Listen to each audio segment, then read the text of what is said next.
All right, time now to check in with Tyler Orton with business in Vancouver. And finally, a bit of relief for people at the grocery store. You have some new figures for us on grocery store prices. Yeah, in Western Canada, we're actually doing quite well with regards to how prices are going down. This is information presented at the Grocery and Specialty Food West trade show. This is from Nielsen, a consumer behavior firm that found that overall, in Western Canada, prices for groceries are down 0.9%. That's more than 3 times the rate of the national average of deflation for grocery prices. So Nielsen says what's driving this deflation is that Alberta's economic downturn, as well as Vancouver's rising real estate costs, they're making consumers be a lot more price conscious, which is forcing grocery stores to be more competitive with each other. So we've got price wars going on. So what everybody wants to know is, where are they finding savings this past year? Fresh veggies, that's the #1 thing. Those prices are down just over 5%, whereas processed meat, those prices are down just under 4%.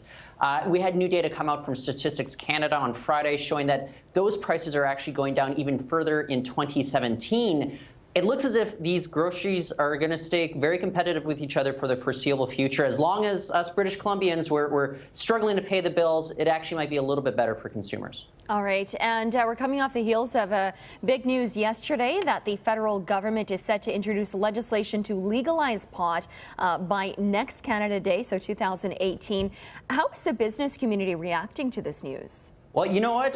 For one thing, shares for a lot of these medical marijuana companies are actually up as far as into the double digits this morning. #1 thing to consider here is who's going to be well positioned to benefit from the legalization of it. Health Canada, they've been very restrictive with how many companies have been licensed for medical marijuana.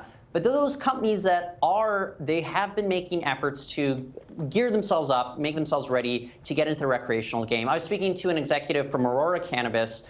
They're building the largest medical marijuana facility, growing facility in all of Canada. It's the size of a couple football fields just outside Edmonton Airport. They're not doing it just because they see an explosion coming up in medical marijuana, but I spoke to the executive. He said, yes, we have our eyes on the recreational market. So that's going forward. It's going to be a big question mark, though, because we already see in the city of Vancouver a lot of issues about bylaws, who's allowed to actually sell it at dispensaries. And a lot of the dispensaries, they're unlicensed at this point. They haven't gotten approval from City Hall. So a lot of question marks left to go, but we're still eyeing that July 1st, 2018 date for at least another 18 months here.